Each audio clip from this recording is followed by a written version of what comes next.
1-2 வசனங்களை வாசிக்க கேட்கலாம். எரிகோ இஸ்ரவேல் புத்திரருக்கு முன்பாக அடைக்கப்பட்டிருந்தது. ஒருவரும் வெளியே போகவும் இல்லை, ஒருவரும் உள்ளே வரவும் இல்லை. கர்த்தர் யோசுவாவை நோக்கி, இதோ எரிகோவையும் அதன் ராஜாவையும் யுத்த வீரரையும் உன் கையில் ஒப்பு கொடுத்தேன். கர்த்தருடைய நாமத்திற்கு மகிமை உண்டாவதாக. கடந்த வாரத்தில் இந்த வார்த்தைகளை வைத்து ஆவியானவர் தியானிக்க கிருபை செய்தார். ஆமென். வாசல் அடைக்கப்பட்டிருப்பது ஆண்டவருக்கு ஒரு விஷயமே கிடையாது. ஆமென். காரணம், நம் தேவன் பெரியவர். வடக்கை நோக்கி கொடு என்று சொல்லுகிறவர், தெற்கை நோக்கி வைத்திராதே என்று சொல்லுகிறவர். தேவனால் செய்யக்கூடாத அதிசயமான காரியம் ஒன்றுமே கிடையாது. ஆமென் சொல்லுங்க பார்க்கலாம். ஹல்லேலூயா. தேவன் பெரியவர். அவர் ஒரு காரியத்தை செய்யணும்னு நினைக்கும் போது அது பிசாசுக்கும் தடுக்க முடியாது, மந்திரவாதிக்கும் தடுக்க முடியாது, எந்த அதிகாரத்தில் இருக்கிறவங்களுக்கு தடுக்க முடியாது, இயற்கைக்கு தடுக்க முடியாது. ஆமை, நான் நினைத்திருக்கிறபடியே நடக்கும், நான் நிர்ணயித்தபடியே நிலை நிற்கும் என்று ஆணையிட்டு சொன்னவர் நம் ஆண்டவர். ஹல்லேலூயா. ஆமென். கர்த்தர் ஒப்பு கொடுத்தேன் என்று சொல்லிவிட்டு அதை சுதந்திரிக்க யோசுவாவின் இடத்துல சில காரியங்களை தெரிவிக்கிறார். அதுல 3 காரியங்கள், பிரதானமான காரியங்கள். ஒன்றை நாம் கடந்த வாரத்தில் கிருபையாய் தியானிக்க வைத்தார். அதில் ஒன்றுதான், நியமத்தை மாற்றாதே. கர்த்தர் வைத்த நியமத்தையும் வரிசையும் மாற்றாதே. 6வது அதிகாரம் 3 முதல் 5 வரை உள்ள வசனங்கள். அது ஒரு விஷயம் கூட வாசிக்க கேட்கலாம். நீங்கள் அனைவரும் பட்டணத்தை சூழ்ந்து ஒரு தரம் சுற்றி வாருங்கள். இப்படி 6 நாள் செய்ய கடவீர்கள். 7 ஆசாரியர் பெட்டிக்கு முன்பாக 7 கொம்பு எக்காலங்களை பிடித்துக் கொண்டு போக வேண்டும். 7ஆம் நாளில் பட்டணத்தை 7 தரம் சுற்றி வர கடவர்கள். ஆசாரியர் எக்காலங்களை ஊத வேண்டும். அவர்கள் அந்த கொம்புகளினால் நெடுந்தொனி இடும்போது நீங்கள் எக்கால சத்தத்தை கேட்கும் போதும் ஜனங்கள் எல்லாரும் மகா ஆரவாரத்தோட ஆர்ப்பரிக்க கடவர்கள். ஆண்டவர் இந்த வசனத்திலே 3 அந்த நியமத்தை ஆண்டவர் அவர்களுக்கு என்ன சொல்லுகிறார்னா, உன்னை வைத்த வரிசையில நீ நிற்க வேண்டும், உனக்கு நியமித்த பாதையில நீ செல்ல வேண்டும், உனக்கு என்ன கொடுக்கப்பட்டதோ அதை நீ செய்ய வேண்டும். உடன்படிக்கை பெட்டியை சுமக்கும்படி ஏற்படுத்தப்பட்டவங்க உடன்படிக்கை பெட்டியை சுமக்கணும். யுத்த சன்னதர்கள் ஆயுதம் ஏந்தும்படி நியமிக்கப்பட்டவங்க ஆயுதத்தை கையில பிடிக்கணும். எக்காலம் ஊதும்படி நியமிக்கப்பட்டவங்க எக்காலம் ஊதணும். ஆமென். ஒவ்வொருத்தருக்கென்று கர்த்தர் ஒவ்வொரு காரியத்தை வைத்திருக்கிறார். ஐயோ ஆண்டவரே, உடன்படிக்கை பெட்டி சுமக்கிறது அது நல்லதாச்சு, உடன்படிக்கை பெட்டி சுமக்கிற சொல்லுவாங்க, ஆண்டவரே தோல் வலிக்குது, ஆண்டவரே கொஞ்சம் ஆயுதத்தை கையில வச்சா. சின்ன பிள்ளைங்களை பார்த்துருக்கீங்களா? பசங்களை எல்லாம் கடையில் கூட்டிட்டு போனா என்ன வேணும் கேட்டா கண்ணு வேணும். ஒரிஜினல் கண்ணை தூக்குனா நம்ம எல்லாம் தூக்கி சுட்டா பாம்லாம் பின்னாடி தான். ஆமாம், அது ஒரு இக்கரைக்கு அக்கறை பச்சை. ஆண்டவர் சொல்ற, இங்க பாரு, உன்னை நான் எதுல வச்சிருக்கிறேன்னு அதுல இரு, உனக்கு நான் எந்த பாதை நியமித்து இருக்கிறானோ அதுல நட, உனக்கு நான் எதை செய்ய கிருபையை கொடுத்திருக்கிறேனோ அதை செய். பவுலுக்கு நடும்படியான கிருபையை கொடுத்திருந்தால் பவுல் நடனமே தவிர நீர் பாய்ச்சக்கூடாது. இல்லை, நீர் பாய்ச்சறது தண்ணி இல்லை, பைப் எடுத்து இப்படியே அடிக்கிறது ரொம்ப ஈஸியாக இருக்குது. இந்த நடுறதுங்கிறது தோண்டணும். இல்லை ஆண்டவரே, அது நல்லா இருக்குன்னா நான் கிருபையை வேஸ்ட் பண்ணுறேன்னு அர்த்தம். அப்போலோக்கு நீர் பாய்ச்சிற கிருபையை கொடுத்திருந்தா அவன் அதை தான் செய்யணும். எனக்கு என்ன தேவன் நியமித்திருக்கிறாரோ அதை செய்வதற்கான கிருபைகளை தான் தேவன் தருகிறார். இந்த நியமத்தை மாற்றக்கூடாது. உனக்கு என்ன கிருபை கொடுக்கப்பட்டிருக்கிறது? கிதியோனே, நான் உனக்கு கொடுத்த பலன் என்பது கோதுமையை சேர்க்கிறதுக்கான பலன் அல்ல, மீதியானியரை மேற்கொண்டு இஸ்ரவேலரை ரட்சிப்பதற்கான பலன். அதை நீ அதற்கு பயன்படுத்தாம எதையோ செஞ்சிட்டு இருக்கிற. நீ போ, உனக்கு இருக்கிற இந்த பலன், உனக்கு நான் கொடுத்த பலன், அதை வச்சு நீ என்ன பண்ணிட்டு இருக்கிற? நான் உனக்கு ஒப்பு கொடுத்தேன். அது ஆண்டவரே, நீங்க இருந்திருந்தா இப்படி நடந்திருக்குமா, அப்படி நடந்திருக்குமா, இங்க வாசல பாருங்க ஆண்டவரே, இவ்வளவு நேரம் பேசுனதுக்கு அப்புறம், நான் உங்க முன்னாடி என்னை அர்ப்பணித்ததுக்கு அப்புறமும் இன்னும் ஒருவருக்கு கூட இந்த வாசல்ல போக முடியலையே ஆண்டவரே. இதுதான் இன்னைக்கு நம்ம அநேகருடைய புலம்பலா இருக்கிறது. கர்த்தருக்கு மகிமை உண்டாவதாக. நல்ல கவனமா கேளுங்க. கர்த்தர் நம்மை அறிந்திருக்கிறார். தேவனுக்கு தெரியும் நம்மை எப்படி நடத்த வேண்டும் என்று. இந்த நாளில் இதன் தொடர்ச்சியை தியானிக்கும் போது கர்த்தர் முதல்ல ரெட் இங்கில என்னை எழுத வச்ச வார்த்தை அதுதான். தேவனுக்கு தெரியும் நம்மை எப்படி நடத்த வேண்டும் என்று.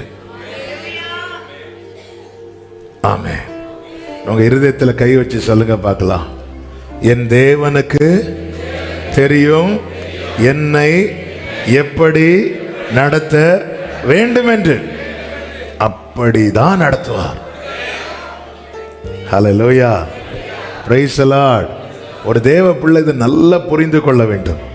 மீட்கப்பட்டவங்க கண்டிப்பா புரிந்து கொள்ள வேண்டும். யோர்தானை கடந்தவங்க கண்டிப்பா கண்டிப்பா கண்டிப்பா இதை புரிந்து கொள்ள வேண்டும். தேவனுக்கு தெரியும் என்னை எப்படி நடத்தணும், அவருக்கு தெரியும். ஹல்லேலூயா, அவர் அப்படிதான் நடத்துவார். ஆமென். இங்கே பாருங்கள், 4வது வசனத்தை ஒரு விசை வாசியுங்கள். 7 ஆசாரியர் வெற்றிக்கு முன்பாக 7 கொம்பு எக்காலங்களை பிடித்துக் கொண்டு போக வேண்டும். 7ஆம் நாளில் பட்டணத்தை 7 தரம் சுற்றி வர கடவர்கள். ஆசாரியர் எக்காலங்களை ஊத வேண்டும். 3வது வசனத்திலே சொல்லப்பட்டிருக்கிறது, ஒரு தரம் பட்டணத்தை சுற்றி வாருங்கள்.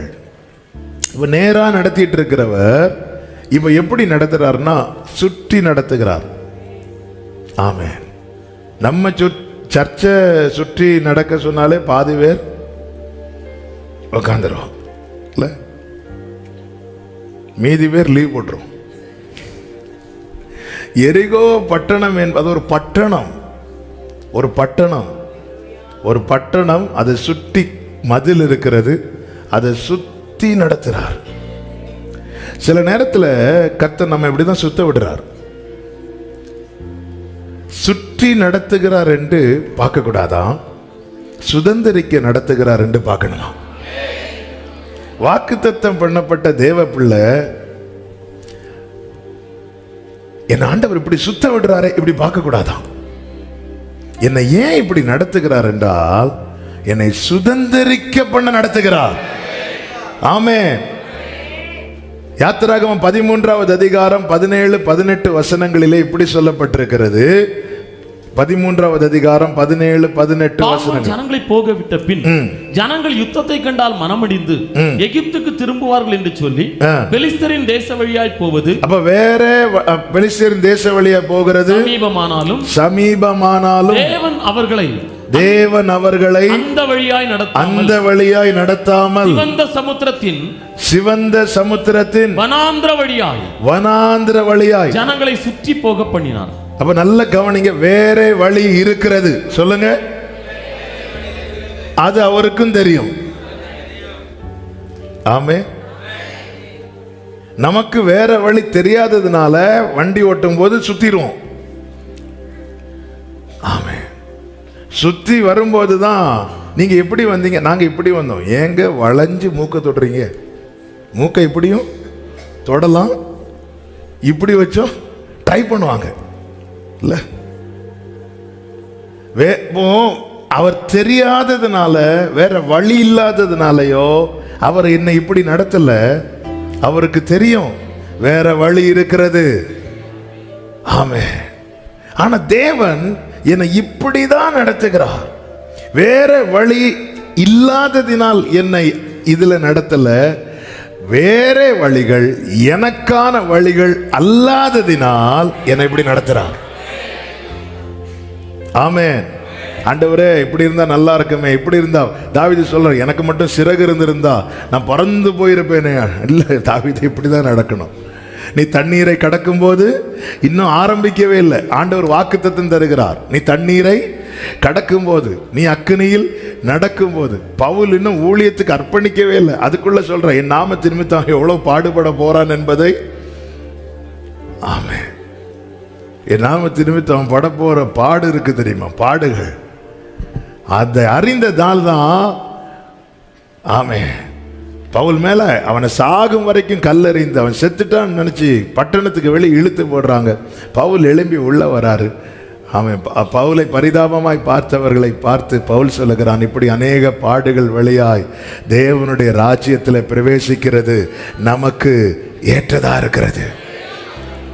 ஆண்டவர் ஏன் என்னை இப்படி நடத்துகிறார், எதனால இப்படி நடத்துகிறார்? பல நேரத்தில் நம்ம கஷ்டப்பட்டு நடக்கும்போது நம்ம பக்கத்தில் ஒருத்தங்க அப்படி சைங்கன்னு காரில் போகும்போது நம்ம கண் அதை பார்க்குது. நான் என்னைக்கு ஆண்டவரே காரில் போவேன்? ஆமென். நான் என்னைக்கு ஆண்டவரே காரில் போவேன்? எனக்கு என்னைக்கு ஆண்டவரே இப்படி? ஹல்லேலூயா. எலியா இவ்வளவு ஜெபம் பண்ணி தேசத்துக்கே ஒருவனுடைய ஜெபத்தில் மழையை பெய்ய வைக்கிறார். ஒருத்தனால மழை இல்லை. ஆகாபினால தேசம் வறட்சியை சந்திக்குது, எலியாவினால தேசம் ஆசீர்வாதத்தை சந்திக்குது. இப்ப பார்த்தா எலியா ஓட விடுறாரு, ஆகாபு ரதத்தில் போறான். எலியா ஓடிட்டு இருக்கிறான், ஆகாப் ரதத்தில் இருக்கிறான். ஆமாம். எலியா அதை நினைச்சு ஃபீல் பண்ணாரா? கண்டிப்பா ஃபீல் பண்ணல. ஏன் தெரியுமா? எலியா மேல கர்த்தருடைய கரம் இருந்துச்சு. கர்த்தருடைய கரம் எலியா மேல பலமா இருந்துச்சு. அதனால அவன் ரதத்துக்கு முன்னாடி தான் ஓடிட்டு இருக்கிறான். பைபிளுக்கு ஒரு வியூ இருக்கிறது, பைபிளுக்கு ஒரு பார்வை இருக்கிறது. அந்த பார்வையை நம்ம பார்க்க ஆரம்பிச்சிட்டோம்னா நம்ம சொல்லுவோம், கர்த்தர் என்ன முன்னாடி தான் கொண்டு போயிட்டு இருக்கிறா. நல்ல கையை தட்டி ஆமென். அப்படிதான் பார்க்கணும். பைபிளுக்குன்னு ஒரு வியூ இருக்கிறது, பைபிளுக்குன்னு ஒரு பார்வை இருக்கிறது. அவன் ரதத்துக்கு முன்னாக ஓடுறான். ஹல்லேலூயா. உங்க கரம் இருக்க பயமில்லை. கர்த்தருடைய கரம் அதை செய்கிறது. கர்த்தருக்கு மகிமை உண்டாவதாக. ஆமென். கர்த்தர் நமக்கு என்ன நியமித்திருக்கிறார்? இந்த ஃபர்ஸ்ட் பாயிண்ட்ல இந்த 3 இது போன வாரம் சொல்லி முடிச்சுட்டே நினைச்சேன், ஆனா ஆண்டவர் முடிக்க விடல. ஆமென். நல்ல கவனிங்க.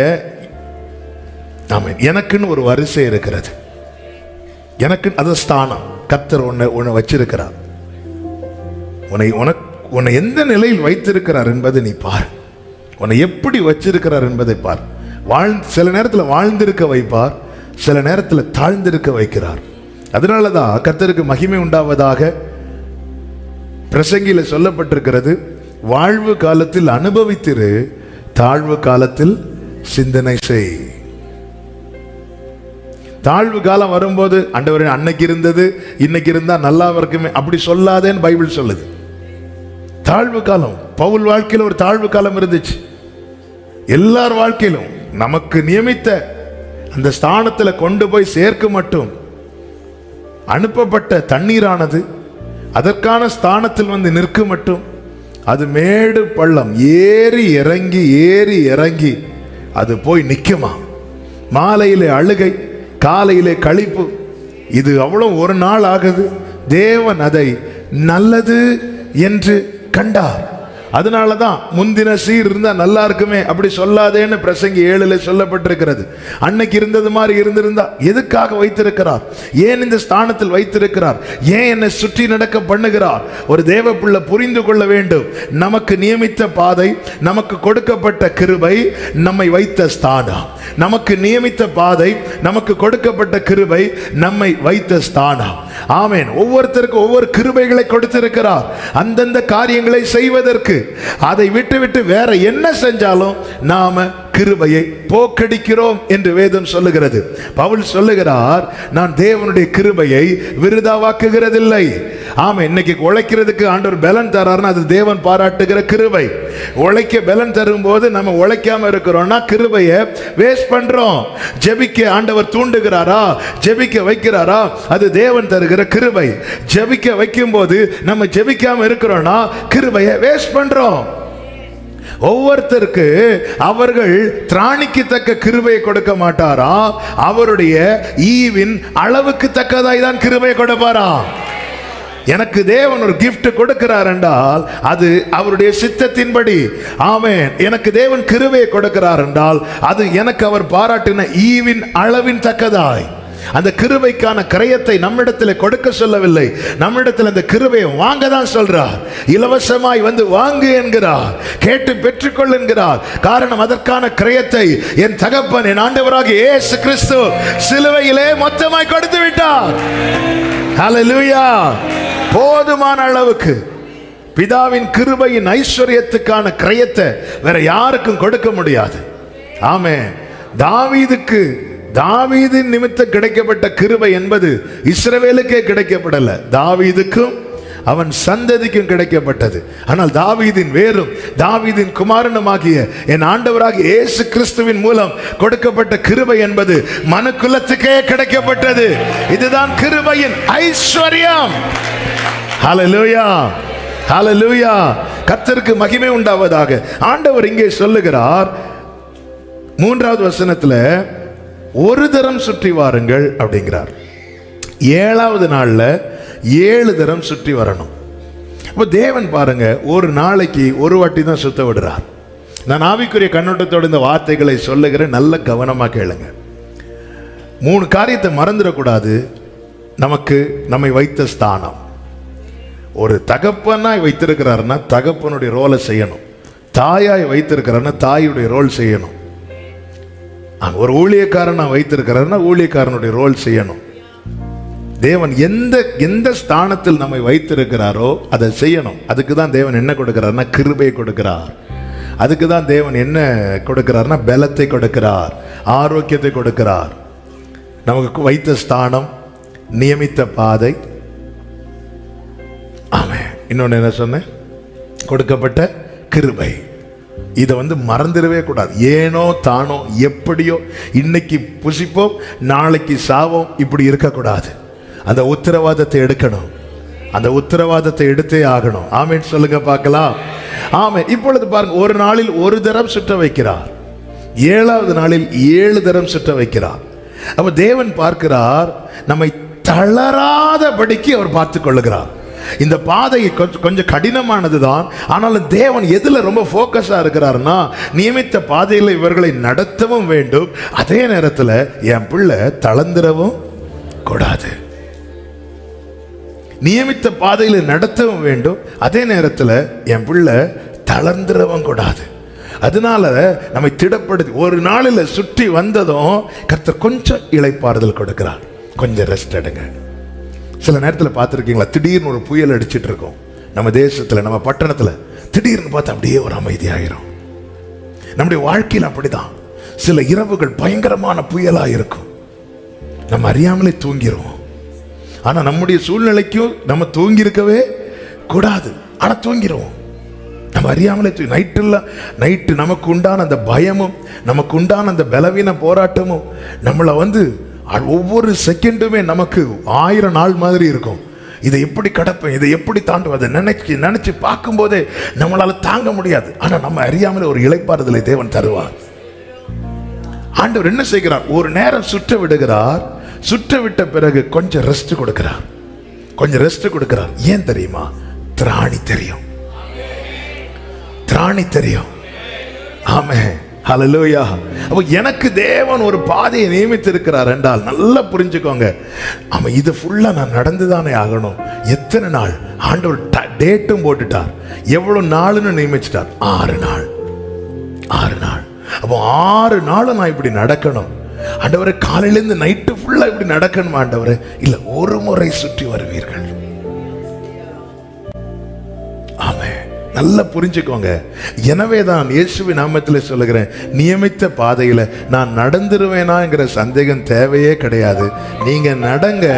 முடியலையா? எங்க நல்லா புரிஞ்சுக்கோங்க. தேவனுடைய இளைப்பாறுதலை ஒரு தேவ பிள்ளை எங்க தெரியுமா அனுபவிப்பான்? அவனால முடியலைங்கிற நிலைமை வரும்போது. உன் வாழ்க்கையில சில முடியலைங்கிற நிலைமையை தேவன் கொண்டு வந்து விட்டு அது உன் கதையை முடிப்பதற்கல்ல, அவருடைய இளைப்பாறுதலை நீ அனுபவிக்கிறதற்கு. நித்தியத்தில் இளைப்பாறுதலை அனுபவிக்க போகிறோம். ஆனா அது வரைக்கும் இந்த பூமியில, அதுதான் தாவீது சொல்லுகிறார், சமாதானத்தோடே படுத்துக்கொண்டு நித்திரை செய்வேன், படுத்துறங்கி விழித்தெழுவே, கர்த்தர் என்னை. அந்த பாட்டு பாடும் போதே சில விழித்தெழும்பினதை நான் பார்த்தேன். கர்த்தர் உங்களை ஆதரிப்பாராக. ஆமென், ஹல்லேலூயா. அந்த இளைப்பார் ஒரு டைம் சுற்றி வர வைக்கிறார். திராணியை பார்க்கிறார். என் திராணி அவருக்கு என்னன்னு தெரியும். ஒவ்வொரு தேவ பிள்ளையும் இதை திரும்பி பார்க்கணும். ஆமென், ஆமென். ஆண்டவர் ஒவ்வொரு காரியத்திலையும் சில நேரத்தில் பயங்கரமான புயல் அடிக்கும். இதோடு கதை முடிந்ததுன்னு நினைக்கும் போது கொஞ்சம் இளைப்பாறுதல், ஒரு நாளை சுற்றி வா. ஆமே. ஆனா ஒரு நாள் வந்துச்சு, அன்னைக்கு 7 தடவை சுட்ட வைக்கிறார். நல்லா புரிஞ்சுக்கோங்க, ஒவ்வொரு நாளும் சுட்ட வச்சு இளைப்பாறுதலை கொடுத்தார். 7வது நாள் சுட்ட வச்சுட்டே இருக்கிறாருன்னா சுதந்திரத்தை கொடுக்க போகிறார். ஹல்லேலூயா, ஹல்லேலூயா. அன்னைக்கு எனக்கு காலையில வலி இருந்துச்சு, மாலையில சரியாயிட்டு. மாலையில அழுக இருந்துச்சு, காலையில கழிப்பாயிட்டு. இப்படி 6 நாள் என் லைஃப் ஓடிட்டே இருந்துச்சு.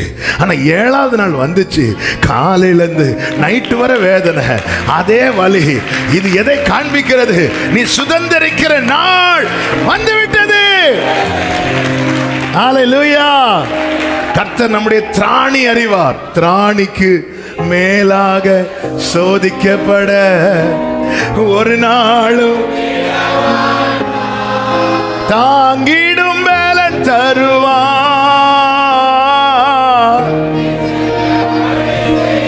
நல்ல கவனமா கேளுங்க, நல்ல கவனமா கேளுங்க. ஆமா, இந்த வார்த்தை அப்படியே உள்வாங்குங்க. ஆமா, எனக்கு கொஞ்சம் சுட்ட விடுறார், இளைப்பாறுதல் கொடுக்கிறார். சுட்ட விடுறார், இளைப்பாறுதலை கொடுக்கிறார். இப்போ இளைப்பாறுதலை கொஞ்சம் தள்ளி வச்சுட்டு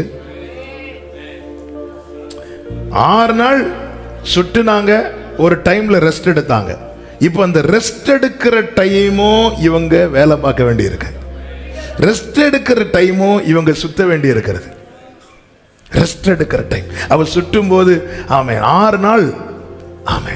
இல்ல, இப்ப சண்டே மத்தியானம் நல்லா தூங்கிட்டோம்னா மண்டே மத்தியானம் என்ன வரும்?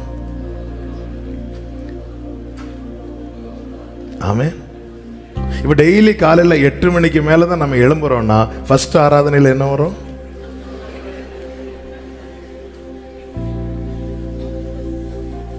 சிலர் உடனே இப்படி இருக்காங்க, கண்ணில் அப்படி. ஆமாம், அவன் ஒரு தடவை சுற்றி வந்து போய் ரெஸ்ட் எடுக்கிறாங்க. அடுத்த நாள் அந்த ரெஸ்ட் எடுக்கிற டைம்ல தான் ரெஸ்ட்டை கட் பண்றாரு. நீ சுத்து. புரியல, புரியல, புரியல. நம்ம சுத்த சுத்த என்ன வரும் தெரியுமா? வலி வரும், வலி வரும். ஹல்லேலூயா.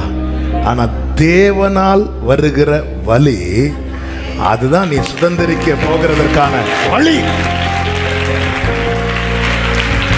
தேவனால் வருகிற வலி நீ சுதந்திரிப்பதற்கான வழி. தீயையும் தண்ணீரையும் கடந்து வந்தோம். சங்கீதக்காரன் சொல்லுகிறான், எங்க இடுப்புக்கு மேல பாரத்தை ஏற்றிட்டீங்க. ஆமென். சிலர்லாம் சொல்லுங்க, கால்ல உணர்வே இல்ல, இடுப்புக்கு மேல பாரத்தை ஏற்றிட்டீங்க. மனுஷரை எங்கள் தலையின் மேல ஏறி போக பண்ணீங்க. தீயையும் தண்ணீரையும் கடந்து வந்தோம், செழிப்பான இடத்துல எங்களை கொண்டு வந்து விட்டீர். சபையே கேள், தேவனால் வருகிற வழி நீ சுதந்திரிப்பதற்கான வழி. ஹல்லேலூயா. திராணிக்கு மேலாக ஒரு நாளும் தாங்கிடும் பலன் தருவார். தப்பி செல்ல ஆமென். தாங்கிடும் சிரமல ஹஞ்சரபல கபதனரா ஜீசஸ். தப்பி செல்ல இஸ்ரவேல் ஜனங்கள் எகிப்தை விட்டு வெளியே வர்றதுக்கு முன்னாடி அவங்க வலி கொடுத்தார், வலி அனுமதித்தார். ஜனத்தின் உபத்திரவத்தை, அந்த வலியில் அவங்க என்ன செஞ்சாங்க தெரியுமா? பெருமூச்சு விட்டாங்க. ஹல்லேலூயா. ரெஸ்ட் இல்ல, ரெஸ்ட் இல்ல, ரெஸ்ட் இல்ல. ஜீசஸ் ரெஸ்ட் எடுக்கிற டைம் நேத்து. அதாவது ஃபர்ஸ்ட் டேல சுத்தும் போது அவங்களுக்கு கஷ்டமா இருந்திருக்கும். 2வது நாள், 3வது நாள், 4வது நாள், 5வது நாள் பழகி இருக்கும். 6வது நாள் ரொம்பவே பழகி இருக்கும். ஒரு காரியத்தில் பழகிட்டு வரும்போது அது 6 மடங்கு தேவன் அதிகரிக்க பண்ணுகிறார். வெயிட் பண்ணுங்க, 6 மடங்கு. இப்போ 7வது நாள் சுத்தும் போது அவங்களுக்கு எப்படி இருந்திருக்கும் தெரியுமா? இதுக்கு அந்த இதுக்கு நேத்து இருந்தது. ஆமென். தலைவலி மட்டும் இருக்கு. முதல் நாள் தலைவலி, என்ன ஆண்டவரே தலைவலி தாங்க முடியல, ஆண்டவரே தாங்க முடியல. அப்படி கொஞ்சம் தலைவலி மாறல, அப்படி ஒரு 6 நாளில் பழகிட்டு சரி போகிறத வர போன்னு பார்க்கும்போது கழுத்து கீழேந்து மொத்தமாக வலிக்குது. ஆண்டவரே அந்த தலைவலியோடு நிறுத்தியிருந்தா. ஆமென். ஹல்லேலூயா. ஆமென். நீங்க எப்படி பார்க்கணும்னா, எனக்கு இப்படி ஒரு ட்ராக்கை போட்டிருக்கிறாரேன்னு பார்க்கக்கூடாது. நீங்க எப்படி பார்க்கணும்னா, எப்படி இந்த 6 நாள் என்னால் நடக்க முடிஞ்சது,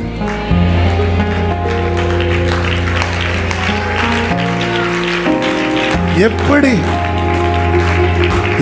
இது முடிஞ்சது, எப்படி இது நடக்க முடிஞ்சது. ஆமென். ஹல்லேலூயா. பால்கனி போறீங்களா? யாராவது ஒரு ஆள் கைட் பண்ணி கொடுங்க உங்களை balcony. Thank you Jesus. Praise Lord. இங்க கவனிங்க. ஆமென். கர்த்தர் நல்லவர். Praise Lord. எப்படி இது முடிஞ்சது? 6 நாள் நீ நடந்தியே, எப்படி நடந்த? 7வது நாள் 7 முறை இவர்கள் நடக்கணும். சுதந்திரிக்கிற நாளில் இவங்க 7 முறை நடக்கிறதற்கு இவங்களுக்கு 6 நாள் ட்ரைனிங் கொடுக்கிறார். ஆமென் சொல்லுங்க. புரியலையா? ஆமென். ட்ரைனிங் கொடுக்கிறார். ஏன் சிங்கத்தை கூட ஃபைட் பண்ண வைக்கிறார்? ஏன் கரடி கூட ஃபைட் பண்ண வைக்கிறார்? கோலியாத்தை அடிக்க ட்ரைனிங் கொடுக்கிறார்.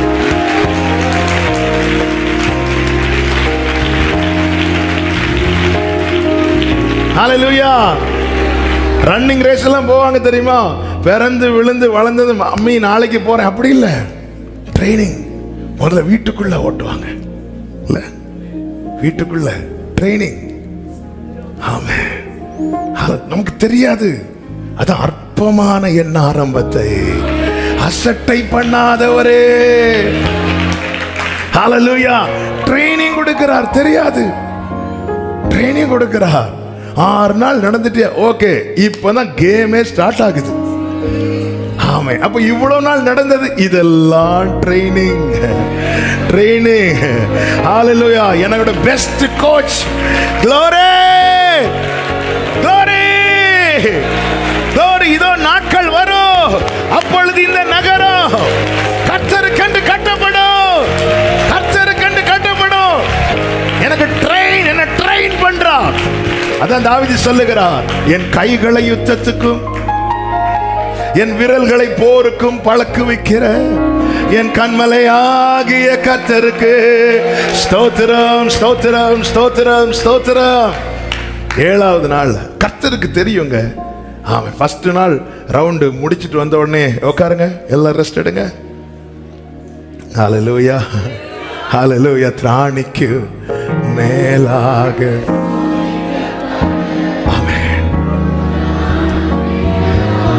கடந்த நாள்ல என்ன பலப்படுத்தின ஒரு வார்த்தையை நான் சொல்ல விரும்புகிறேன். ஏசாயா 28வது அதிகாரம் 25 முதல் நம்ம ஒவ்வொன்றும் வாசிக்க கேட்கலாம். அவன் அதை மேலாக 24ல இருந்து வாசிங்க. உழுகிறவன்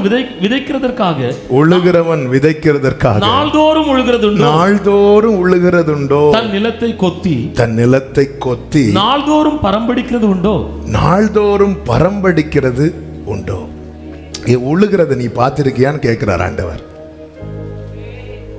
டெய்லி பண்றாங்களா? இல்ல, அதுக்கான நேரம் மட்டும்தான். அந்த உழுகிற ப்ராசஸ் என்பது ரொம்ப கடினமானது.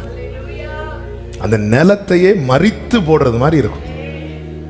எல்லாம் சில பிள்ளைங்க வீட்டில் கொஞ்ச நேரம் அவங்கள தனியாக விட்டா எல்லாமே நம்ம வேற ஏதோ கிரகத்தில் இருக்கிற மாதிரி. ஆமென். ஹல்லேலூயா. ஆமென். அப்படி உழுது போட்டது மாதிரி எது எங்க இருக்குன்னு. ஆமென். பல நேரத்தில் நம்முடைய வாழ்க்கை ஆண்டவர் என்ன கேட்கிறாருன்னா, உழுகிறவன் விதைக்கிறதுக்காக உழுதுதான் ஆகணும். ஆனா டெய்லி எப்படி பண்றானா? இல்லையே. தன் நிலத்தை கொத்தி நாள்தோறும் பரம்படிக்கிறானா? இல்லையே. அடுத்த வசனத்தை வாசிங்க. அவன் அதை மேலாக நிரவின பின்பு, அதை மேலாக நிரவின பின்பு அதை ஒரு பக்குவப்படுத்தி அதற்கான நிலையிலே கொண்டு வந்த பின்பு அதற்கேற்ற இடத்தில் உளுந்தை. அப்ப கையில் என்ன வச்சிருக்கிறாரு சொல்லுங்க? விதைய வச்சிருக்கிறாரு. கையில் என்ன வச்சிருக்கிறாரு? விதைய வச்சிருக்கிறாரு. விதைய வச்சுட்டு நிலத்துக்கு மேல வண்டியை ஓட விடுறாரு. ஆமே. இப்ப பார்த்துட்டு இருக்கிறாரு. கரெக்டா வந்துட்டா, அந்த நிலம் ஓகே ஆயிட்டா. ஓகே ஆனதும் அப்படி போட்டுருவாரு. ஓகே ஆனதும், என் காலங்கள் கர்த்தருடைய கரத்தில் இருக்கிறது, என் காலங்கள் என் தேவனுடைய கரத்தில் இருக்கிறது. சொல்லுங்க, என் காலங்கள். தாவீத உள்ள ஆண்டவர் சிலரை அனுமதிச்சதுனால தாவீது இப்ப என்ன சொல்றாரு தெரியுமா?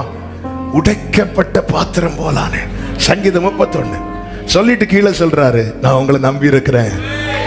என்ன நம்பி இருக்கிறேன்? என் காலங்கள் உங்க கையில இருக்கிறது, என் மேல. ஆமென். நல்லா புரிஞ்சுக்கோங்க. யார் மேல உழுகிறதற்கான டிராக்டர் ஓட விடுறாரோ அவங்க மேல விதையே ஆண்டவர் விதைக்க போகிறார். மனுஷர் உங்கள் தலை மேல ஏறி போக பண்ணினது, தீயையும் தண்ணீரையும் கடந்து வர பண்ணினதும் அதற்கு மேலாக அந்த இடத்துல உளுந்தை தெளித்து சீரகத்தை தூவி முதல் தரமான கோதுமையையும் தெரிந்து கொண்டு, ஃபர்ஸ்ட் குவாலிட்டி, முதல் தரமான கோதுமை வசனத்துக்கு நிழலாய் வேதம் பல இடங்களிலே காண்பித்திருக்கிறதை பார்க்க முடியும். ஆமே. ஹல்லேலூயா. தரிசனமா வார்த்தையான்னு கேட்ட பைபிள் வார்த்தையை தான் மேல வைக்குது. ஆமே. தரிசனம் தேவைதான், ஆனா அதுக்கு மேல வார்த்தை சொல்லிவிட்டு என்ன சொல்ல தெரியுமா? கோதுமைக்கு முன் பதர். என தரிசனமானாலும் ஒளிந்து போகும், வார்த்தை ஒளியாது.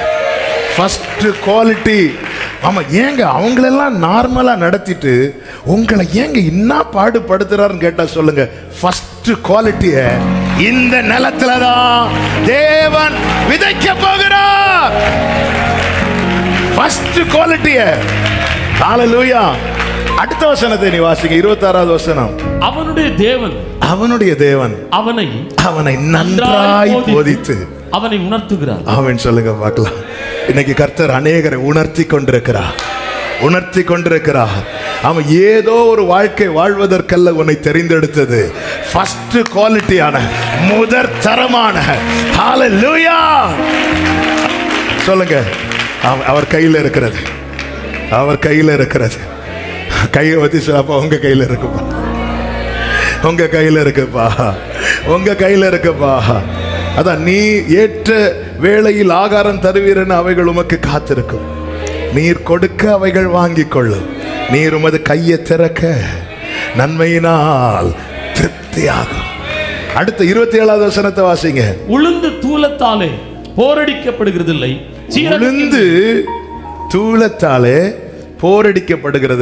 சீரகத்தின் நிலத்தின் மேல வண்டி ஓடிச்சுப்பா. ஆனா சீரகம் உளுந்து இது போட்டதுக்கு அப்புறம் வண்டி ஓடாது, அதுக்கு மேல. ஹல்லேலூயா, ஹல்லேலூயா, ஹல்லேலூயா. அதனாலதான் ஒரு ரட்சிக்கப்பட்ட தேவ பிள்ளைக்கு வார்த்தை இருக்குமானா, ஆமென், அவருக்கு தெரியும் இதை எப்படி செய்யணும், எப்படி நடக்கணும். ஏன் தெரியுமா? இந்த விதைக்கப்பட்ட விதை கெட்டு போயிடும். இப்போ நேற்று வரை இந்த நிலத்துல ஒண்ணுமே கிடையாது. அதனால வரவங்க போறவங்க எல்லாம் அவங்கவுங்க வண்டியை ஓட்டிட்டு போயிட்டாங்க. அதனால இது என்னைக்கும் கிடையாது. இன்னியும் இப்படியே அனுமதிச்சா இந்த நிலம் பாழாயிரம் சொல்லி கர்த்தர் என்ன செய்தார் தெரியுமா? அதுக்கு மேல அந்த விதைக்கிறவன் சீரகத்தை அப்படி தூவுறான், உளுந்த தூவுறான். இனி டிராக்டர் எடுத்துட்டு வரவன் அங்கே இல்லை, இம்மட்டும் வா, மிஞ்சி வராது, மிஞ்சி வராது, மிஞ்சி வராது. எத்தனை பேருக்கு சொல்ல முடியும்? என் மேல் விதைக்கப்பட்ட வார்த்தையினாலதான் இன்னைக்கு நான் நிக்கிறேன். அதுக்கப்புறம் நீங்க பாத்தீங்கன்னா வாசிங்க அடுத்த வார்த்தை. உளுந்து கோலினாலும் சீரகம் மிலாற்றினாலும் அடிக்கப்படும். ஆமென்.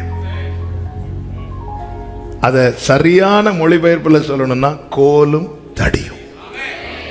ஆங்கிலத்தில் அப்படிதான் இருக்கு, ஸ்டாஃப் அண்ட் ராட். ஹல்லேலூயா. உங்க கோலும் தடியும். இது சொன்னது யாரு சொல்லுங்க பாப்போம்? தாவீது. யார முன்னிறுத்தி சொன்னான் தெரியுமா? மேய்ப்பர். ஹல்லேலூயா. அதுக்கப்புறம் வலதுபுறம் இடதுபுறம் சாயிரேன்னா கோலால லைட்டா. மெய்ப்பன் அடித்தால் மட்டும்தான் ஆடு சாகாது. வேற யார கை வச்சாலும் இந்த ஆடு. அதனாலதான் அவருடைய சிக்ஷையை நீ அற்பமா எண்ணாத. ஆடை வேற எங்க அடிச்சாலும் செத்துருன்னு சொல்லுவாங்க, எனக்கு தெரியல.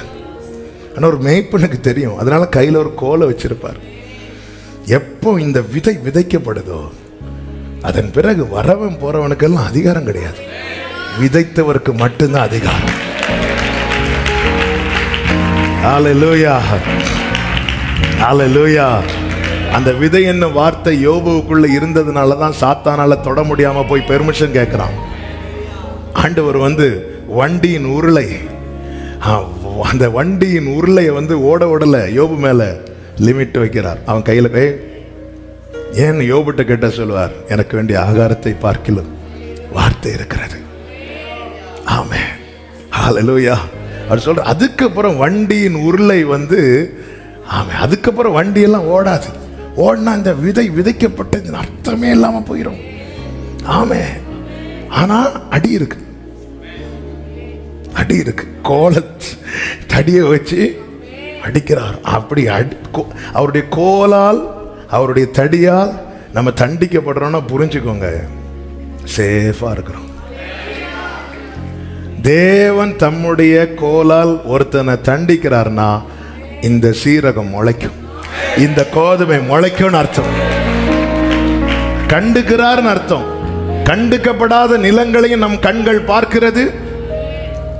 ஆமா, கண்காணிக்கப்படுகிற நிலங்களையும் பார்க்கிறது. கண்காணிக்காம விட்டு நிலங்களை நீங்க போய் பாருங்க, என்னெல்லாமோ வளர்ந்திருக்கும். யாரெல்லாமோ உள்ள போயிட்டு வந்திருக்கிறது பார்க்க முடியும். அந்த கண்காணிப்புகளுக்கு நிலத்தை பாருங்க, வாரத்துக்கு ஒருக்க வேலை செய்வாங்க. பிடுங்கப்பட வேண்டியது வீக்லி ஒன்ஸ் பிடுங்கப்படும்.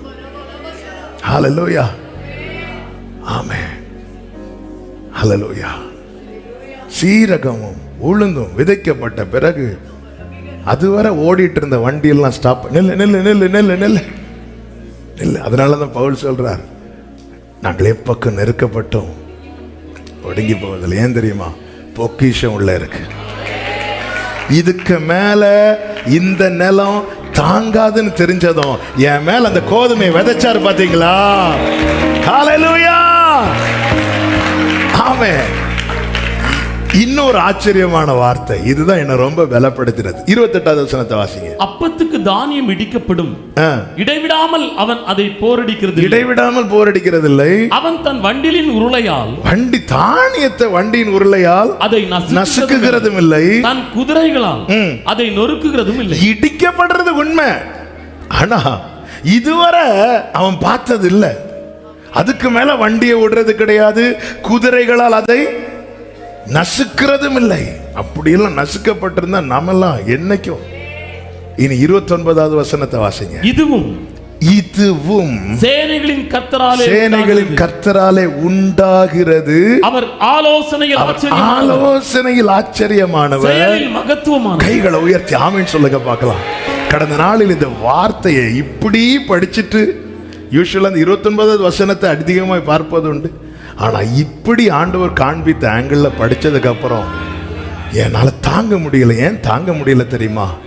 இங்க என்ன வார்த்தை சொல்லப்பட்டிருக்கிறது? ஆலோசனையில் ஆச்சரியமானவர், செயலிலே நல்ல கவனம். எவ்வளவு பெரிய தேவனுங்க! ஒரு சீரக விஷயத்துல கூட ஆச்சரியமான ஆலோசனையும் மகத்துவமான செயலையும் கர்த்தர் காண்பிப்பார் என்றா, இரத்தத்தால் மீட்கப்பட்ட பிள்ளையனுடைய விஷயத்துல ஒரு சீரகம் வீட்டுல போய் சீரகம் அதை எடுத்து தண்ணி போட்டு குடிங்க.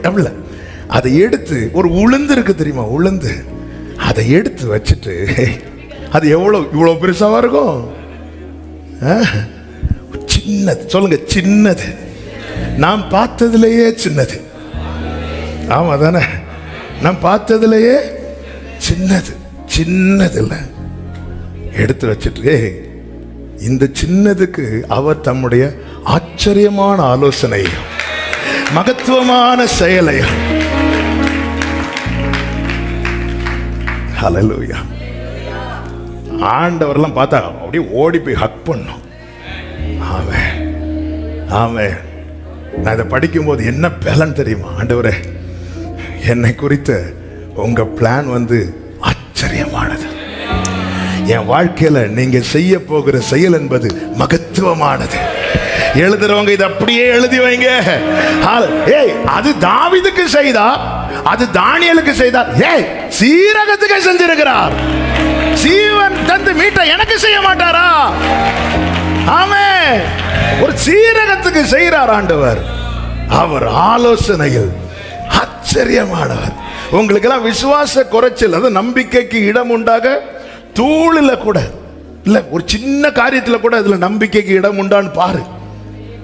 வீட்டுல போய் எல்லா நம்பிக்கையும் ஆண்டவர் அவங்களுக்கு செஞ்சீங்க, சரி அவங்க பாஸ்டர் ஃபேமிலி, அவங்க ரொம்ப ஜெபிக்கிற ஃபேமிலி, சரி அவங்க பரம்பரையா பெண்டிகாஸ்ட் ஃபேமிலி, எனக்கு செய்வீங்களான்னு டவுட் வந்துட்டுனா வீட்டுல போய் ஒரு சீரகத்தையும் ஒரு உளுந்தையும் எடுத்து வச்சு சொல்லுங்க. ஆமென். நாம் எல்லாம் சீரகத்தை எடுத்து வச்சு என்னைக்காவது பிளான் பண்ணுவோமா? நம்ம பண்ற ஒரே பிளான், எப்போ விலைவாசி குறையும் போய் தூக்கணும் இல்லை. அவர் அதுக்குன்னு அவருக்குன்னு ஒரு பிளான் வச்சிருக்கிறார். அந்த பிளான் எப்படிப்பட்டதா? மார்வலஸ், எக்ஸலண்ட், ஆச்சரியமான பிளான். அதுக்குன்னு ஆண்டவர் ஒரு செயல், அது மகத்துவம். ஆமென். இன்னைக்கு வீட்டில் போய் நீங்க எடுத்து பாருங்க. நான் இயேசு நாமத்தில் சொல்றேன், உங்களுக்குள்ள ஆமென் ஒரு நம்பிக்கை பற்றி எறிய போகிறது. ஆமென். அநேக ஆண்கள் இன்னைக்கு வீட்டில் போய் முதல்ல என்ன தெரியுமா கேட்க போறீங்க? ஆமா, இதுல எது சீரகம்? நான் என்ன சொல்லிட்டு இருக்கிறேன்? ஆமா, இதுல எது உளுந்து? யார் விழுந்தா? ஆமென், ஹல்லேலூயா. ரொம்ப சின்னதுங்க, சும்மா படைக்கல. ஹோட்டல்ல சாப்பிட்டுட்டு போகும்போது இந்த ஜீரக முட்டாய் கொஞ்சம் இப்படி வச்சிருப்பாங்களே, எடுத்து வாயில. மனுஷனுக்கு இவ்வளவு தான் அது. ஆனா அந்த ஒவ்வொன்றுலையும் அவருடைய பிளான் இருக்கு, அவருடைய ஒர்க் இருக்கு. ரபாலா கபாதானா ரபாலரா ஏமாமலரா ஹண்டரா. ஹல்லேலூயா. என கேட்கிற அன்பு பெற்றோரே, உங்க பிள்ளைங்க இவெல்லாம் எங்க விளங்க போறா, இவெல்லாம் எப்படி உருப்பட போற அப்படி பார்க்காதீங்க. பாருங்க, அப்படி பாருங்க, உங்க பிள்ளைய முன்னிறுத்தி பாருங்க. அவருடைய பிளான் இருக்கு, அவருடைய ஒர்க் இருக்கு. ரீபாலா காமாதானாரா. அன்பு வாலிப தம்பி தங்கச்சி, உன்னை உலகம் எப்படியும் பார்க்கட்டும், நீ worry பண்ணாத.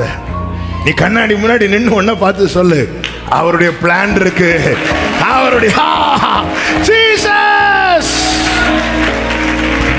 ஹல்லேலூயா. ஆமென், ஆமென். அதனாலதான் கர்த்தர் உன்னை எப்படி வச்சிருக்கிறாரோ அப்படியே நட. நியமத்தை தயவு செய்து மாற்றாத. உன்னை சிலனத்துல சீரகமா வச்சிருக்கிறாரா? ஆமென், அப்படியே இருந்துரு. ஏன்னா அதுலதான் அவருடைய பிளான். அவர் பிளான் போட்டுட்டு வாவ்ங்கிறார். ஆச்சரியமான ஆலோசனை. ஆண்டரே வாவ்ங்கிறார். ஆமென். அப்ப என்ன தேவன் எப்படி பார்க்கணும் நினைக்கிறாரோ அப்படி பார்த்துட்டு ஐயோன்னுலாம் சொல்ல மாட்டார். வாவ், என் பிளான் படியே என் பிள்ளை இருக்கிறான். சுற்றி நடக்க பண்றதுதான் தேவ பிளான் வைங்களேன். நம்ம சுத்தும் போது ஆண்டவர் எதிர்பார்ப்பார். வாவ், ஹல்லேலூயா. என் தேவன் நல்லவர். எத்தனை பேர் இந்த காலை வேளையில சொல்வீங்க, அப்பா என் வாழ்க்கையில உங்களுடைய பிளான் இருக்குப்பா? அப்படியே கையை வச்சு ஒரு நிமிடம், உங்க பிளான் இருக்குப்பா, உங்க மகத்துவமான செயல் இருக்குப்பா. க்ளோரி, நீதியும் ஞானமும் இயேசுவே நீரே.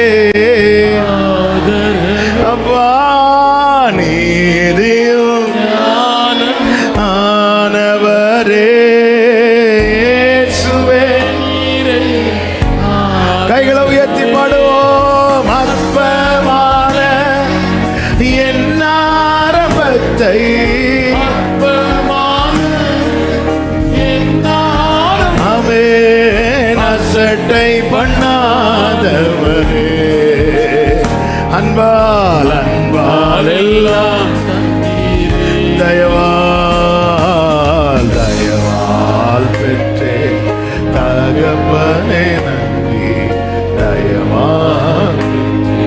ஆமென். ஆண்டவருடைய பிளான் நமக்கு தெரியாது. ஆண்டவர் என்ன சொன்னார் தெரியுமா? என் நினைவுகள் உங்கள் நினைவுகள் அல்ல. அதுக்கப்புறம் ஏன் யோசித்து நம்ம தலையை புண்ணாக்குறோம்? ஆண்டவர் சொல்றார், நீங்கள் எதிர்பார்த்திருக்க முடிவை உங்கள் பேரில் கொடுக்கும்படிக்கு அவன் உங்கள் பேரில் நான் நினைத்திருக்கிற நினைவுகளை எனக்கு தெரியும். உன்னை குறித்த என் பிளான் எனக்கு தெரியும். அந்த பிளானை பத்தி சொல்லட்டுமா? அது தீமைக்கு அல்ல, அது சமாதானத்துக்கு ஏதுவான, அது தீமைக்கு அல்ல. அவன் கடந்த நாள்ல ஒரு சகோதரர் நம்ம சர்ச்சுக்கு வராங்க. அவங்க ஒரு சாட்சி சொல்லும்போது எனக்கு ரொம்ப ஆச்சரியமா இருந்துச்சு. சில மாதத்துக்கு முன்பதாக அவர் வெளிநாட்டில் வேலை பார்த்துட்டு இருந்தார். நல்ல ஒரு கம்பெனியில் நல்ல நிலையில் வேலை பார்த்துட்டு இருந்தார். திடீர்னு ஒரு நாள் கூப்பிட்டு விடுறாங்களாம். ஏதாவது ப்ராஜெக்ட் தருவாங்களா இருக்கும் அப்படி நினச்சிட்டு போனதும் இன்னைக்கு தான் அவங்க லாஸ்ட் டே அப்படின்னு சொல்லிட்டாங்களாம். அப்படியே உடஞ்சிட்டார். எவ்வளோ கமிட்மெண்ட் இருக்கும், ஃபேமிலி, 2 பெண் பிள்ளைங்க இருக்கிறாங்க. அப்படியே உடஞ்சிட்டார். ஆமென். ஊருக்கு வராரு. ஊருக்கு வந்து இருக்கும்போது அவர் கண்ணில் பிரச்சனை வருது. கண்டிப்பாக ஆப்ரேஷன் பண்ணி ஆகணும்னு சொல்லிட்டு, இந்த கேட்ராக்ட் பண்ணு சொல்லிட்டு ஹாஸ்பிட்டலில் போய் பண்ணி 2 மாதம் ரெஸ்ட்டு. 2 மாதம் ரெஸ்ட்டு முடியும் போது இன்னொரு கம்பெனிலேருந்து சூப்பராக அதை விட இன்னொரு வேலை வந்துச்சு. அவர் சொன்னது, பாஸ்டர் அந்த வேலை மட்டும் போகலைன்னா எனக்கு லீவு இவ்வளோ கிடைச்சிருக்காது, நான் வந்து இதை செஞ்சிருக்க மாட்டேன், என் கண்ணு என்ன வேணாலும் பாதிப்பாயிருக்கும். ஆமென். அந்த 2 மாதம் வேலை இல்லாமல் இருந்த நாட்களில் எனக்கு இப்படிப்பட்ட நன்மை நடந்தது. அந்த 2 months ரெஸ்ட்டு முடியும் போது எனக்கு இன்னொரு வே ஓப்பன் ஆச்சு அப்படி சொன்னார்.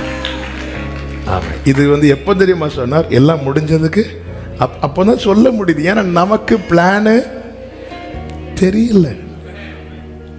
நமக்கு பிளான் தெரியல. நமக்கு பிளான் தெரிஞ்சிருந்தா நம்ம வாவ் அப்படி சொல்ல மாட்டோம். ஆமென். நமக்கு பிளான் தெரியாததுனால தான் ஒவ்வொன்றும் நமக்கு ஆச்சரியமா இருக்கிறது. ஆண்டவர் ஏன் பிளானை சொல்லாம நிறைவேற்றி காண்பிக்கிறார் என்றால் அவருக்கு ஒரு ஆசை இருக்கிறது. அப்பால சில சர்ப்ரைஸா வச்சிருக்கிறார். உங்கள் இருதயம் அதிசயப்பட்டு பூரிக்கும். உங்கள் இருதயம் அதிசயப்பட்டு பூரிக்கும்.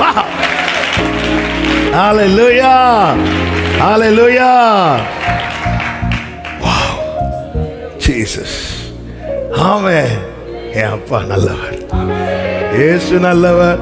ஒன்றுமில்லா என் நிலை, ஒன்றுமில்லா என் நிலை கண்டு அசட்டை பண்ணாதவரே.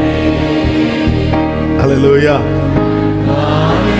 சபையே, எல்லைக்குள்ள வச்சு கோலினால அடிக்கிறத பெரிய விஷயமா எடுக்காத. வெளியே வண்டி நிக்கி வெயிட் பண்ணிட்டு, ஆமே அப்பா கீழே இருந்து இருந்து இப்படி வாழ்ற வாழ்க்கையை விட அப்படின்னு சொல்லிட்டு ஒருத்தன் வெளியே போனான். வண்டி எத்தனை வண்டி அந்த இளையகுமாரனை ஏறி இறங்கிச்சு தெரியுமா? ஆமே. கடைசியில் பண்டிக்கு வைத்த தவிடு சாப்பிட ஆசையா இருந்தானா,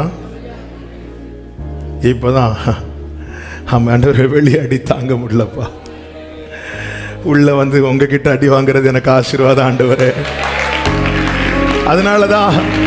அதனாலதான் தாவீது சொல்லுகிறார், கர்த்தருடைய கையில் விழுவேனாக, அவருடைய இரக்கம் அனாதியா இருக்கிறது. ஹல்லேலூயா. அவர் கோலினால தட்டுறாரு. இந்த ஆட்டை வேற எங்க அடிச்சாலும் சத்திரம். ஆமே. அந்த மேய்ப்பன் அடிப்பார் பாருங்க. ஆமே, சரியா நடக்கும். ஏன் இப்படி இந்த மட்டாய் தண்டிக்கு காரணம் என்ன? அந்த ஃபர்ஸ்ட் குவாலிட்டி கோதுமைய இந்த நிலத்துல விதைச்சிருக்கிறான். ஆமேன்னு சொல்லுங்க பார்க்கலாம். இன்னும் 2 காரியத்தை நான் சொல்லி முடிக்க விரும்புகிறேன். நேரம் முடிந்து விட்டது. ஒரு 5 to 10 மினிட்ஸில் நான் ஜெபிக்கிறது. ரெண்டாவது காரியம் என்ன தெரியுமா? 6வது அதிகாரம் ஆமென், அதனுடைய 10வது வசனத்தை வாசிங்க. யோசுவா 6:10. யோசுவா ஜனங்களை நோக்கி, நான் சொல்லும் நாள் மட்டும் நீங்கள் ஆர்ப்பரியாமலும் உங்கள் வாயினால் சத்தம் காட்டாமலும் இருங்கள். உங்கள் வாயிலிருந்து ஒரு பேச்சும் புறப்பட வேண்டாம். ஆர்ப்பரியுங்கள் என்று உங்களுக்கு நான் சொல்லும் நாளிலே ஆர்ப்பரிப்பீர்களாக என்று கட்டளையிட்டிருந்தார். இப்போ 7 நாள் இதை சுத்தணும். கொடுக்கப்பட்ட 2வது காரியம் என்னன்னா, வேற ஒன்றும் பேசாத, வேற பேச்சு வரக்கூடாது. ஸ்ட்ரிக்டா சொல்லிட்டார். ஏன்னா 2 பேர் சேர்ந்தாலே பேசாம அவங்களால சாப்பிடாம வேணா பெண்களுக்கு இருக்க முடியும். ஆமே, முக்காட் போடுறது ஜோம் பண்றதுக்கு மட்டும் இல்ல சிஸ்டர், அதுக்காகவும் என்று நான் உங்களை சொல்லல. ஸ்ட்ரிக்டா சொல்லிட்டாங்க, வேற ஒன்றும். நான் இருந்து கொஞ்சம் யோசித்தேன், ஆமா அப்படி அவங்க என்ன பேசியிருப்பாங்க? நாம் அங்க போறோங்க, எரிகோ இதில் சுட்டி பார்க்க போறோம். எத்தனை செல்ஃபி எடுத்திருப்போம். நம்மளை கொண்டு போனதே எரிகோ உடைக்க. ஆனா நம்ம ப்ரொஃபைல் பிக்சரே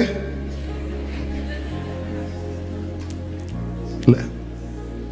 என்னெல்லாம் பேசியிருப்போம். கொஞ்சம் நம்ம சர்ச்சு டூர் போறோம்னு வைங்களா, எப்பா இது எப்படி கட்டியிருப்பாங்க, அதெல்லாம் அந்த காலத்துல ஒன்றும் தெரியாது, தெரிஞ்ச மாதிரி எல்லாம் அந்த ஏதோ இவங்க அந்த ராஜா காலத்தில் வாழ்ந்த மாதிரி.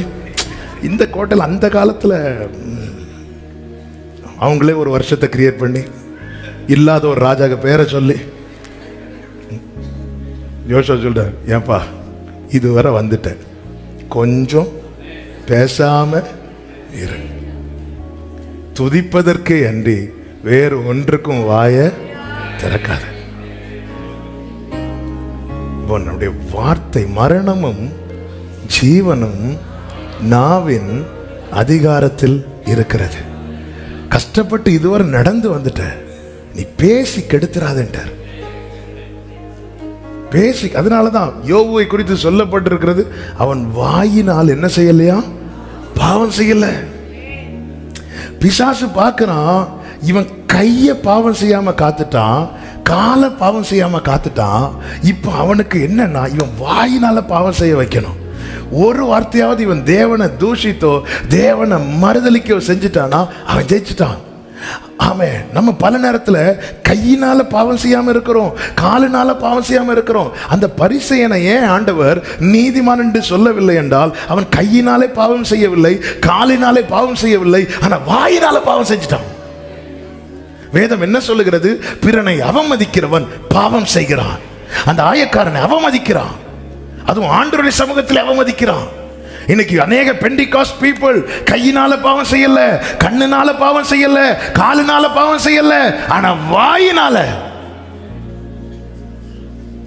ஹல்லேலூயா.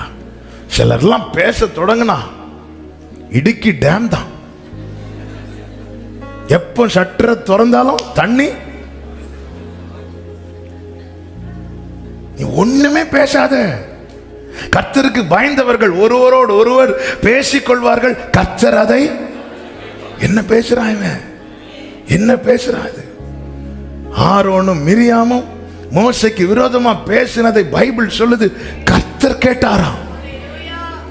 ஆமென். அப்படி பேசினவங்களுக்கு கர்த்தர் என்ன செய்தார் தெரியுமா? என்னாகமம் அதனுடைய 12வது வசனத்துல, ஆமென், மிரியாமுக்கு ஒரு வியாதி பிடிக்கிறது. அப்பொழுது மோசே கெஞ்சி அழுத போது கர்த்தர் என்ன சொல்லுகிறார் பாருங்கள். 14வது வசனத்தை வாசிங்க. கர்த்தர் மோசேயை நோக்கி, இந்த வார்த்தை நல்ல கவனிங்க. கர்த்தர் மோசேயை நோக்கி, அவள் தகப்பன் அவள் முகத்திலே காரி துப்பினது உண்டானால் அவள் 7 நாள் வெட்கப்பட வேண்டாமோ? அது போலவே மிரியாம் ஆரோனுக்கு விரோதமாய், மோசேக்கு விரோதமாய் பேசினதும் கர்த்தர் ஒரு பனிஷ்மெண்ட் கொடுத்தார். அந்த பனிஷ்மெண்ட் எப்படிப்பட்ட பனிஷ்மெண்ட் என்று கர்த்தரே சொல்லுகிறார். அவள் தகப்பன் அவள் முகத்திலே காரி, ஒருத்தங்களை பத்தி இன்னொருத்தங்கள்ட்ட பேசும்போது பரலோகம் நம்மளை காரி வாரி எடுக்கணுமா காரி துப்பணுமா?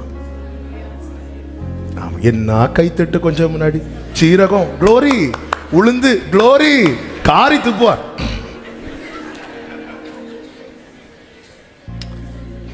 யாக்கோபு 3:2 சொல்லப்பட்டிருக்கிறது, நாம எல்லாரும் இந்த தப்பு பண்றோம். யாக்கோபு 3:2 வாசிங்க. நாம் எல்லாரும் அநேக விஷயங்களிலே தவறுகிறோம். இது நம்முடைய பலவீனம்.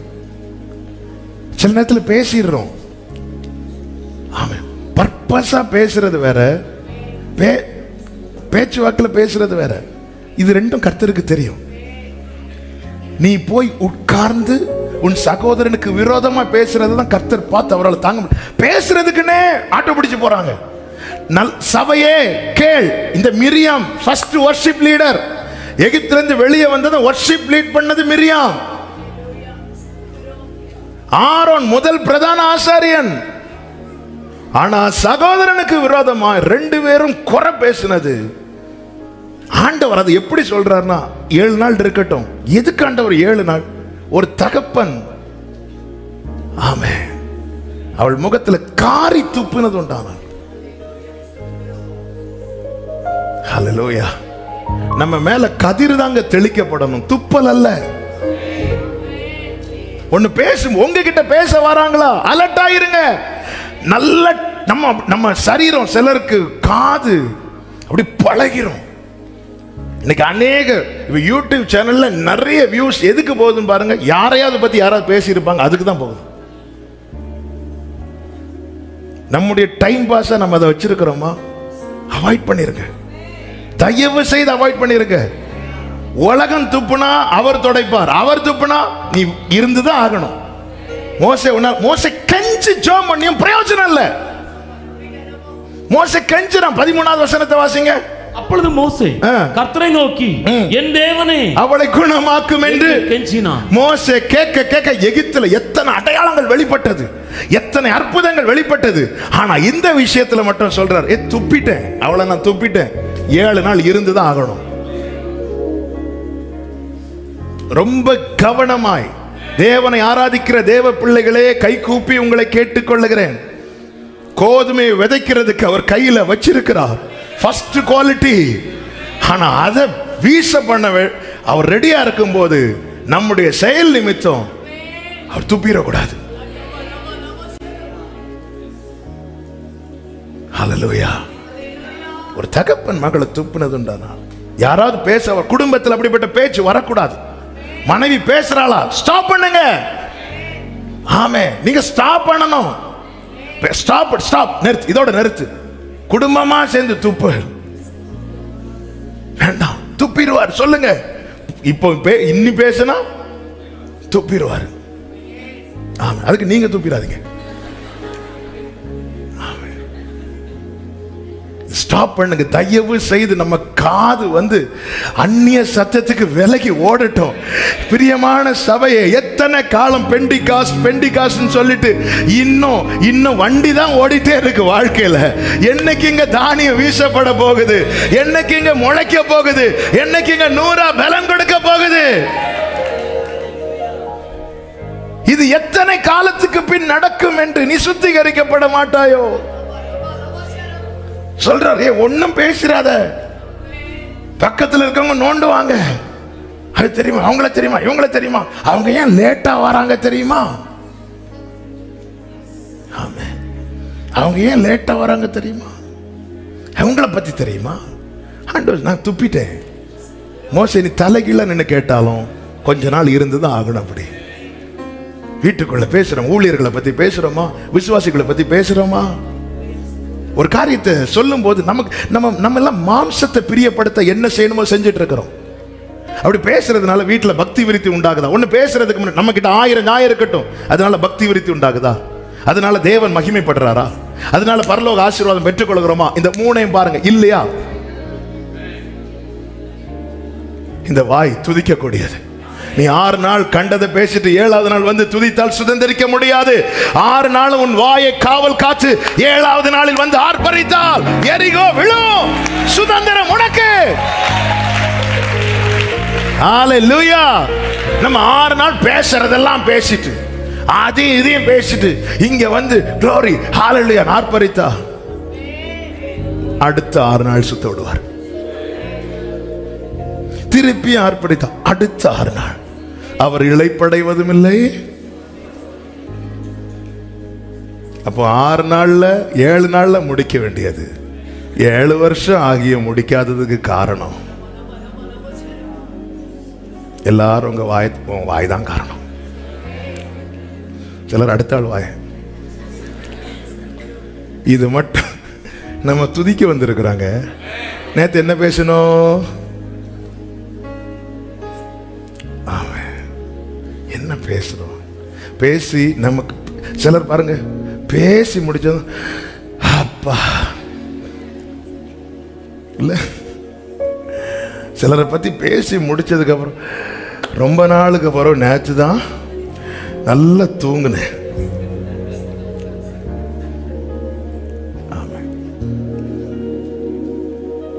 சிலர்லாம் என்கிட்ட வந்து பேசும்போது நான் என் ஃபேஸ்லேயே காட்ட ஆரம்பிச்சிடுவேன். அப்படி ஒருத்தங்க இப்படி பார்த்துட்டு கஷ்டமா இருக்கோ ஒரு இடத்துல கொஞ்சம் ஊழியர்களாக இருக்கிற நான் அந்த இடத்துல இருந்து அவங்க வந்து இன்னொரு ஆள் டாப்பிக்கு கொஞ்சம் பேசிகிட்டு இருக்கிறாங்க. எனக்கு கொஞ்ச நேரம் ஆகி டிஸ்டர்ப் ஆக ஆரம்பிச்சு. ஸ்டார்டிங்கில் கண்டுகள்ல பயங்கர டிஸ்டர்பன்ஸ் ஆகுது. அப்படி இருந்தது. அப்படி பார்த்துட்டு கொஞ்ச நேரம் என்ன நோட் பண்ணிட்டு கஷ்டமாக இருக்கும் அப்படின்னு கேட்டார். இல்லை இல்லை இல்லை, அதோட அவங்க நமக்கு தெரியணும். ஒருத்தங்களை பற்றி பேசும்போது இவ்வளோ தானா? அப்படி இல்லை. அவர் துப்பிடக்கூடாதுங்க. சபையே கையிலிருந்து நல்ல ஃபர்ஸ்ட் குவாலிட்டி கோதுமையை வச்சிருக்கிறார். சகோதரனுக்கு விரோதமாய் உன் தாயின் மகனுக்கு விரோதமாய் பேசாத பேசாத. நீ மிரியாமா இருக்கலாம், ஆரோனா இருக்கலாம், யாரா இருக்கலாம், கவன தேவை. கர்த்தர் கவனித்து கேட்பாரா? அது கண்டுக்க ஒன்ன நம்ம கவனித்து கேட்கிறோம்னாலே அதுல விஷயம் இருக்குன்னு அர்த்தம். மோசே கெஞ்சி ஜெபம் பண்ணாலும் 7 நாள் அந்த தண்டிக்கப்பட்டவள் இருந்துதான் ஆகணும். ஆமே, நேரம் போறதுனால நான் இங்கே செபிக்கிறேன். அப்படியே கண்களை மூடி தேவ சமூகத்தில்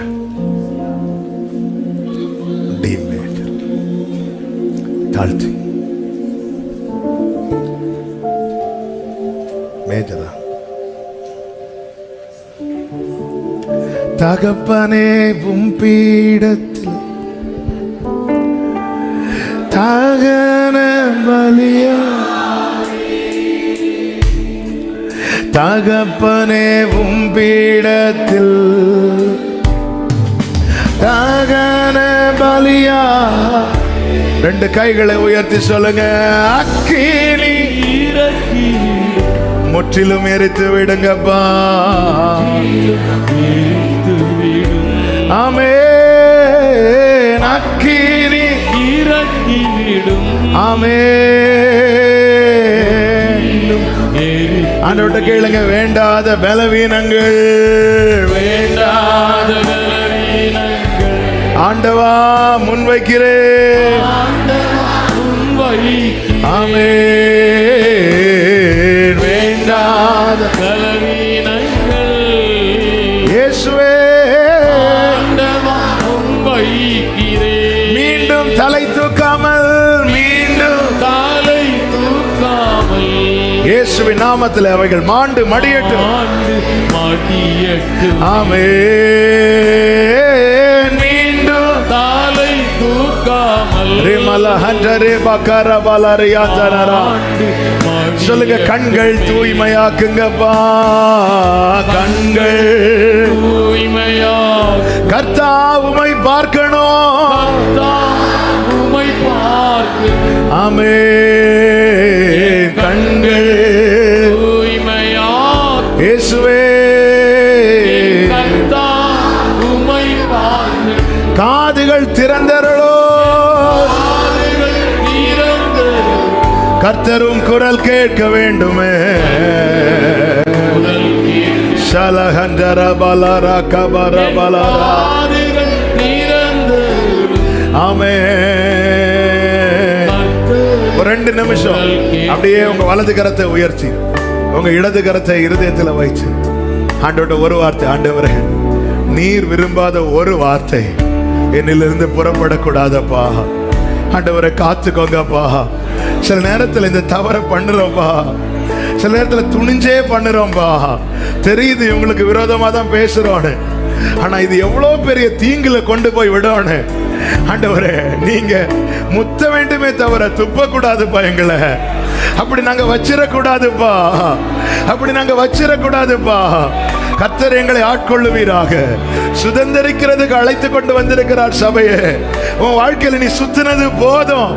எவ்வளவு காலம் நீ சுத்திட்டே இருக்கிற? கர்த்தர் உன்னோடு பேசி கொண்டிருக்கிறார். ஃபர்ஸ்ட் குவாலிட்டி விதையை கையில வச்சிருக்கிறார். கர்த்தருடைய சமூகத்தில் உன்னை விட்டு கொடு. அவருடைய தானியம் உன்மேல் விதைக்கப்படுவதாக, அவருடைய கோதுமை உன்மேல் விதைக்கப்படுவதாக, அவருடைய கோலும் தடியும் உன்னை தேற்றுவதாக, தேற்றுவதாக, தேற்றுவதாக, தேற்றுவதாக. ஹalleluya. நல்ல கரங்களை தட்டி தேவனுக்கு மகிமை. ஷரபலரகபலரா ஏடரபலரதனரா ஏரபலரதனரா ஹந்தரபலரா ஏமமரோ ஷேரே ஹந்தரே. ஆமென், ஆமென், ஆமென். நல்ல தகப்பனை நன்றி செலுத்துகிறோம். கிருபையாய் உங்க சமூகத்தில் கொண்டு வந்து பாட, துதிக்க, ஆராதிக்க, ஜெபிக்க வைத்த தயவுக்காக ஸ்தோத்திரம். கர்த்தாவே எங்களோடு இடைப்பட்டீர், பேசினீர். உங்களுடைய தயவுக்காக நன்றி செலுத்துகிறோம்.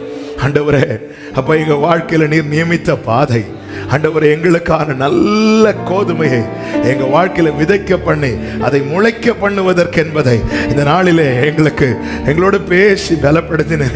எங்களை குறித்த உடைய ஆச்சரியமான திட்டத்திற்காகவும் உடைய மகத்துவமான செயலுக்காகவும் ஸ்தோத்திரம் அப்பா. கர்த்தாவே எங்கள் வாயை ஆண்டவரே நீர் காவல் வைப்பீராக. எங்கள் வாயின் வார்த்தைகளும் எங்கள் இருதயத்தின் தியானங்களும் உமக்கு பிரீதியாய் இருப்பதாக. அப்படி ஒவ்வொருவரையும் நடத்தும். சமாதானத்தோட அனுபவம் சாட்சியாய் கொண்டு வாங்க. இந்த மாத கடைசி ஒவ்வொருவருக்கு மகிழ்ச்சியாக வருகிற புதிய மாதம் ஆசீர்வாதமாய் இருக்க என் ஆண்டவர் கிருபை செய்வீராக. வல்லமையுள்ள கரங்களில் தாழ்த்துகிறோம்.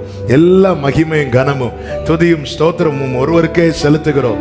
இரட்சகர் இயேசு கிறிஸ்துவின் நாமத்தில் பிதாவே, ஆமென். சேர்ந்து சொல்லுவோம். என் ஆத்துமாவே கர்த்தரை ஸ்தோத்திரி, முழுவதுமே அவருடைய பரிசுத்த நாமத்தை ஸ்தோத்திரி. என் ஆத்துமாவே கர்த்தரை ஸ்தோத்திரி, கர்த்தர் செய்த சகல உபகாரங்களை மறவாதே. ஆமென். நம்முடைய கர்த்தராகிய இயேசு கிறிஸ்துவின் கிருபையும் பிதாவாகிய தேவனுடைய அன்பும் பரிசுத்த ஆவியானவருடைய ஐக்கியமும் சிநேகமும் பாதுகாவலும் நம் அனைவரோடும் எல்லா பரிசுத்தவான்களோடு கூட கர்த்தருடைய வருகை மட்டும் தங்கி இருப்பதாக. ஆமென். ஹalleluya. God bless you. கர்த்தர் உங்களை